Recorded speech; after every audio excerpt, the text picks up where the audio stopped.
You're going to learn how to build a full stack app using AI Studio, Supabase, and Vercel.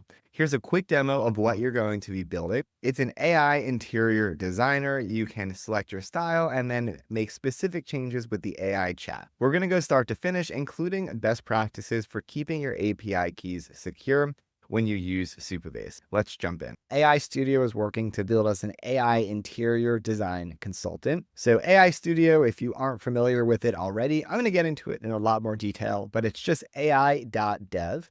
It's Google's developer platform for AI, and you can use all of their AI capabilities for free, and you can test out their AI app builder. Here, it's kind of like using Lovable, but it's free and built through Google. The only thing is it's only going to build with Gemini, and it's only going to add AI capabilities powered by Gemini. So that's kind of the reason that Google wants you to build with AI Studio. So after this, we're going to test out the prototype. I'm going to sync to GitHub to actually get the code off of AI Studio and into Cursor. We're going to continue building in Cursor. I'm going to show you how to build locally, how to deploy, and how to connect Supabase. I'm going to make it really easy for you. So even if you've never built an app before, you're going to be able to follow along and do this. So to test this, it wants us to allow camera permissions. And it looks like it created this landing page where you can transform any room in seconds using world-class AI models. So it's going to allow us to upload a photo of a room, and then it's going to give us a few examples of reimagined styles of that room. So to do this, I'm just uploading an image of a living room that I found on the internet. You can go ahead and select a style. Let's go ahead and let's go with boho as a style. So now it's going to design the bohemian room. And then on the right side, it basically generated an AI design consultant where we're going to be able to make even more specific changes, which is kind of cool. It's like a little bit meta. On the left side, we have our AI Studio chatbot to build the app. And then inside the app, we have a chatbot as well. So let's see what it built. It created this kind of cool swipe design so we can see kind of what it looked like and then swipe through to see the new design. And pretty cool that it was able to reimagine it just like that. And then what I want to do is test out the design assistant now. So we can ask it to refine things further. So why don't we say, make the couch pink instead of blue? And let's see if it's able to do this. And there we go. It just made the update and here we go. It did it.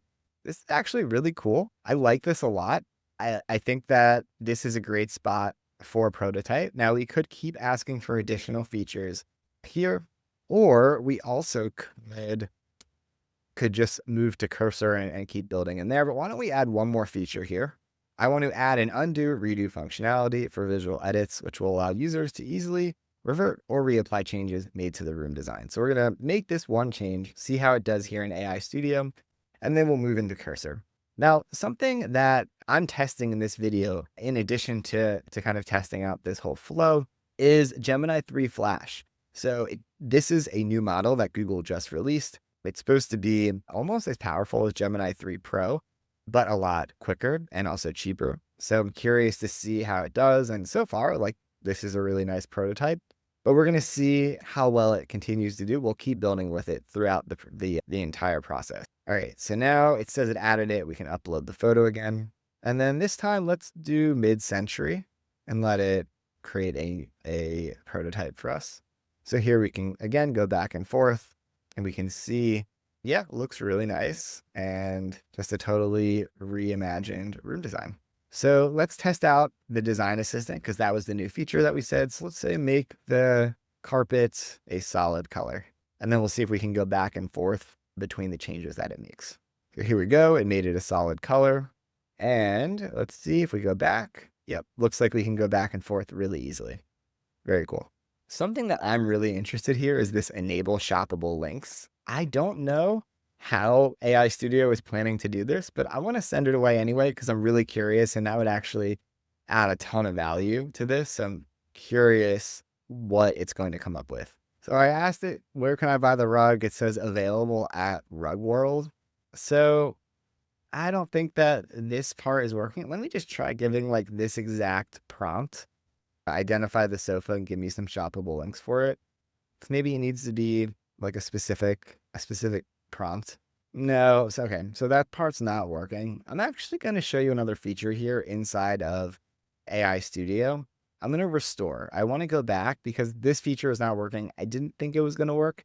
So I'm just going to go back, click restore. And what's nice about that is now we are back at that basically code feature the last time it pushed code. So we just kind of reverted until before I asked for that feature. So, okay, that's fine. We're just going to not add that feature for now, but the initial prototype is working nicely. So next, what we're going to do is sync to GitHub and then bring it into Cursor. And then we're going to add Supabase functionality into this with a backend database and user authentication. So first, we have to click Save to GitHub. If you don't already have a GitHub connected to AI Studio, you can just do it in one click. Otherwise, we can just fill out our name and description and then set the visibility. So we'll go ahead and click Create Git Repo. So this is syncing our repository here from AI Studio to GitHub. And then down here, we're going to click Stage and Commit All Changes. So in the future, if you make changes here inside of AI Studio, you still need to sync again so that everything is synced together, because this is basically separate until we sync it to GitHub. Now I can click on it, log into GitHub, and we now have all of our code here inside of GitHub. Now, the next thing we can do is click on this code button, this green code button, click on HTTPS. We're going to use this in a second inside of Cursor. So now we just have to open up Cursor, click clone repo, put in that URL, and click clone from URL. I'm going to save that to my computer, open it up. And now, basically, I have that code on my local computer hard drive now. So it's in 3 places. It's on my local device, it's in GitHub, and it is in Google's AI Studio. We're going to build on our local device. I'm going to show you how to do this, how to view it locally. That's different from deployed, which is where, Vercel is going to be synced up to GitHub, and that's where the code is going to be stored for our deployed app.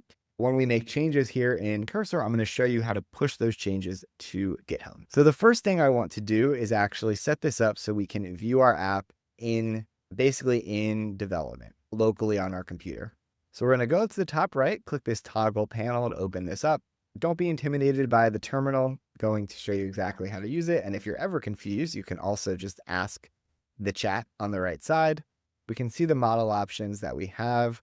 I'm going to go to Gemini 3 Flash because that's the model I wanted to test and the one we were using in AI Studio. And let's say you don't know what to do. I'm going to say, how do I run this app locally? And what it's going to do is it's going to plan its next moves, read all the code, and it should tell us exactly what to do to run the app locally so that we can actually see it live on our computer. This video is brought to you by UX Pilot AI, an AI-powered UI builder that's helping founders, PMs, and engineers design production-ready mockups in 10 seconds. Let me quickly show you how it works. Here we can see a really nice mockup design of a hero section that was generated from one prompt. Editing your design is as simple as entering a prompt, or you can go into manual mode and directly edit everything on the page as if you were using a tool like Figma. Here I went from dark mode to light mode. I also really like that you can go back and forth easily between the different changes that you make. And adding another page is as easy as clicking the plus button and then writing a prompt. We can choose between the standard model for the best output quality or the Blitz model for instant design generation. So I'm asking to add a book a demo page. And here we can see a really nice book demo page was created in literally about 10 seconds with our Blitz model. You can create your own design system by uploading your own design components from Figma, generating UI that matches your brand identity, and using your model on the web and in Figma. You can try UX Pilot for free. Click the link in the description. I've been really enjoying UX Pilot, and I'd love to know what you think as well. Let's get back to the video. All right, it's telling us exactly what to do. Open our terminal and run npm install. So I can click that, paste that in, and that is going to basically just install dependencies that we need. So that way we can run it on our local computer. We also need to configure our environment variable. So add our API key. I'm going to show you exactly how to do that. So we have to go up to the top, create a new file. It's going to be .env.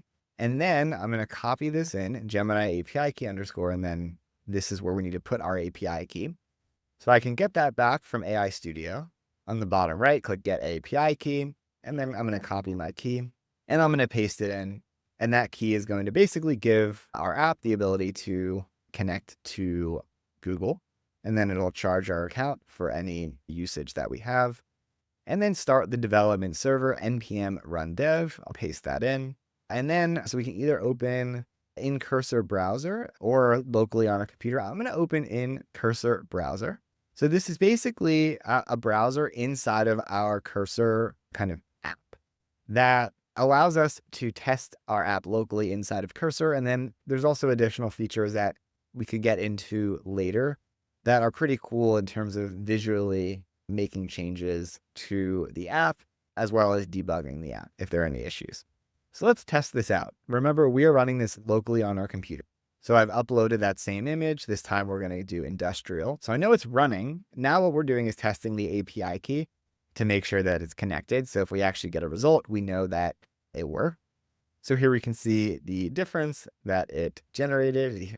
So we know that it worked. Let's just test this last feature to see if it actually worked fully. So I'm going to say make the fireplace brick.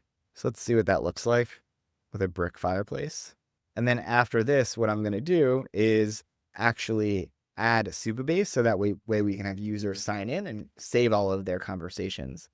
And here we can see it worked. The fireplace is brick and showing up correctly. Okay, so what we're going to do now is add Supabase to the app. I'm going to start a new chat and say, I'd like to connect to Supabase for one, a database to store conversations and the generations that users make, user authentication. So each user has its own account and saved info. And 3, I want the API call to run as an edge function, calls to run as edge function. And so our API keys are secure. So we're going to have Supabase do all of those things. In the meantime, make sure that you create a Supabase account. If you don't have a Supabase account already, it's free to try it out as well. Okay, so it went through a full process of setting up Supabase, and now it's giving me some tasks to do. Now, there are different ways that we could have set this up. If you set up Supabase MCP, for example, it could run this query inside of Supabase to set up the tables on its own, but it's pretty easy, and I'm going to show you how to do it anyway. So basically, it wants us to first run this SQL in our editor to set up the tables. Then there's just some final setup. So we need to add these, update the .env file with our Supabase credentials. So let me show you. So we need to go back to the env file, basically paste these in, and then we're going to have the Supabase URL and the anon key. So to do this, we just have to go back to our project overview of a project that we created inside of Supabase, go to project settings, then we can get the information that we need. So you need to go to, on the left side, to Data API. I believe this is what we need. So we have our URL here. So we have to copy that URL, go back, and we want to paste that into the Supabase URL. And then we need the anon key. So that should be under API keys. And it is going to be right here. It should be the default publishable key. It looks like they've just updated. That's interesting. So it looks like they've just updated their API keys. So they have legacy and non-service role API keys, and now these new API keys. So I'm actually going to use the legacy just because that's what Cursor knows about. And it's just going to make it a little bit quicker, but it would be easy to just kind of send it the API documentation and just make sure that it understands. And I'm sure Cursor will be updated shortly with all this, but I'm going to use the old one and just paste that in. Okay. So I've done that. Now we have to copy our database schema from the right side in the chat. We're going to go to SQL editor, just paste that in and click run. And it worked because it says success, no rows returned. So now if we go to our table editor, we can see we have conversations, generations, messages, and profiles. So that all worked. And now the last thing we need to do is setting our edge function. So basically go into Supabase, go to edge functions, and we're going to deploy a new edge function. And I'm going to show you how to do that. So there's ways to do it where you can connect your Supabase account to Cursor. but I have a different Supabase account connected right now. So I'm going to show you a different way to do it. So basically, we just have to go into the Edge functions. Under secrets, we're going to add our key, basically. So it's Gemini API key, and we're basically going to add it into Supabase. So that way, we're going to run this in the backend. So I've added our Gemini API key here. So I should be able to deploy a new function via editor so I can write it. So then all I need to do is go to Supabase, go to functions, and then just paste that in and click deploy. I'll change the name to Gemini AI and deploy the function. Great. So now under Edge functions, we can see we have Gemini-AI, and we have our secret key set up with Gemini API key. So everything should work correctly now. Now, again, you can use Supabase MCP to deploy this and do this for you. You can connect Cursor to Supabase via API to do this. So there's different ways to do it, but I wanted to show you the manual way because basically the hardest way to do it, or like the least intuitive, but it's easy to if you have it set up with the MCP or API connection. Okay, so now let us go back to our app, and here we go. So if we refresh, this is our running locally, still running locally. For some reason, it's not anymore. You can write, you do npm run dev, and it'll start running again in the terminal. So let's test this out. Let's click sign up, try to sign up. Let's see what happens. Check your email for the confirmation link. So you know what? I actually don't want to have a confirmation link. So to get rid of that, although I can just confirm it for now, and then I'm going to show you how to get rid of it. So here I did confirm it, and now I'm on localhost and it's working, which is great. But I'm going to sign out, and I want to actually get rid of that. So to do this, we just have to go to, on the left side, we're going to go to Authentication, and you can see now set that nocode.mba is authenticated, which is great. But under the sign-in/providers, and this is also where you can add different types of sign-in. And then all you have to do under sign-in providers, under confirm email, uncheck that and click save. So now for new users, you won't have to actually confirm the email. So let's go back, but let's log back in, sign in. There we go. So now I'm signed in, which is great. And let's test this out again. So let's upload a rune photo, and then we can try this again. Let's do minimalist and choose a style below to start the transformation. I clicked on it and it looks like it's actually not working. So this is a good chance to debug. The Edge function's probably not working. So there's a couple of things we can do. First, we can go back to Supabase and check our Edge functions, and let's see if it even ran. There are logs and there is an error. Okay, so it looks like the error. So I'm going to copy this error message. Let's go back to our chat, new chat. I'm going to paste in this error, and I'm going to say, I got this error message in the Edge function. Can you please fix? Also, look up Gemini API documentation. And here we can see we have connected to browser tab as well. So it could test it inside the browser potentially as well. But we know something's happening because we got an error in the Edge function. So that part's good. Usually it's good when you get an error message. Like if you didn't get an error message at all, then the issue would be that it's not connected to the Edge function. So that's kind of the difference there. It's kind of funny that it didn't get that correct using, like it is like we're using Gemini Flash model, but it didn't seem to know the most up-to-date API docs for Gemini. So it's kind of funny, but hopefully it's going to work now. It seems to be searching the web to actually find out the right information. And you're going to see now how we can redeploy an update to the Edge function, which again, if you had MCP set up, it could just do it for you, which could be something I'll cover in a future video, but it's also really easy to redeploy through the Supabase interface. Okay, so now we're just going to go into that same Supabase function, the index. I'm going to keep it, and I'm going to copy and paste that into our Edge function redeployment. So we're just going to go to the Edge function, go to code, paste in the new code, click deploy updates, and we're going to deploy it. It says it's successfully deployed. And now let's try it again. So let's click on, so we clicked on a style and it still does not seem to be working. Let's see if there's new logs with new errors. Okay, so we got new errors now. I'm going to go ahead and copy this event message, and I'm going to paste in. So we're just going to redeploy it real quick. And sometimes kind of are going into a new local host or killing the connection and restarting. Sometimes that actually solves it. So let's try this again. And let's go with mid-century. Okay, it's loading for more than a second. That is a good sign. Perfect. All right, it did work this time. I wonder if the last issue is because I didn't basically like kill the network and go into a new kind of restart the server.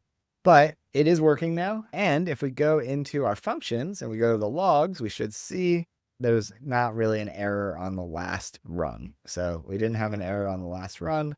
It all worked correctly. So if we go and try to make one more change, let's say make the rug blue. Let's see if this last part also works. Perfect. All right. So it still works. It's working correctly, and it's using the edge function in the backend. And we can just do another check here. We can see the logs. Yep, we're getting more edge functions basically every time we are sending a message to AI. Okay, perfect. Cool. So let me just go to the chat just to ask. I'm going to be like, just to confirm, we are not sending our API key in the front end client side, right? So just double check that everything is set up correctly with our API key and everything is secure. So after this, what we're going to do is deploy to Vercel. So this actually works on any computer on the internet and not just locally. So it says, correct, we are not sending our API key in the front end, and it's telling us how it's working correctly, which is great. And if we go to our table editor, we go to conversations, we can see conversations are created. We have our generations, which are saving the original image and the transformed image and the prompt. We can see messages. So we can see the messages that were sent both by us and the AI. And the profiles is empty, but we have users stored in the users table here under authentication. So now I'm going to show you how to actually deploy this to Vercel so that anyone can access it on the internet. It's actually pretty easy. Might be a little bit simpler than you were thinking. So because I have GitHub connected to my Vercel account, it's as simple as just clicking import under AI Interior Designer. Actually, before we do this, I forgot there is actually one really important step. We need to push all of our local changes to GitHub. Otherwise, it's not going to have all these changes that we just made. So to do this, I'm going to open up a new terminal window, and there's a series of commands that you have to make. Git add dot, git commit -m, and then in quotations, you could say added Supabase, and then git push origin thing. So by doing that, we're pushing everything to GitHub. So all of the code we have locally on our computer is now pushed to GitHub as well. If for any reason you forget these commands, you could always ask the AI chat, how do I push my changes locally to GitHub? So you could always ask how to do that. Then I'm going to go back. Actually, I'll just refresh. So this is in Vercel. We just created a new project. We're going to import and we're going to deploy. So it's really just as simple as that. And then once it's deployed, so you can see here, there's build logs, what's happening. You can also set it up. I think by default it's set up. So every time you push changes to GitHub, it'll automatically redeploy. So it worked. It's live. And if I continue to the dashboard, or actually before I do that, you can, so here there's just quick buttons. You can add a custom domain, for example, but I'm going to continue to the dashboard. So yeah, if you don't want this domain that Vercel generates, you can add your own custom domain. And now it is deployed on the internet with Supabase as the backend. So I can log in with the same exact login because it's all done through Supabase. And I'm going to click sign in. Oops, wrong password. And it is working correctly. And I can, let's just make sure it's working. And I can go ahead and click boho back to the very first one that we tested. And hopefully it all works correctly. And if you follow this tutorial, we've gone from AI Studio syncing to GitHub, working perfectly. We've gone to Cursor, we've added Supabase, and we've deployed on Vercel. So you can take everything that you learned here and build whatever type of AI app that you want to build. This is basically the core knowledge that you need to understand of how to build full SaaS apps. And then, of course, there's all sorts of other integrations that you could build by connecting to Stripe. But this is the core functionality and knowledge that you need to build your own AI SaaS apps. Subscribe to our channel to get more free content like this, and leave a comment if you have any questions at all, and let me know what you think of this workflow. Thanks for watching. We'll see you in the next video.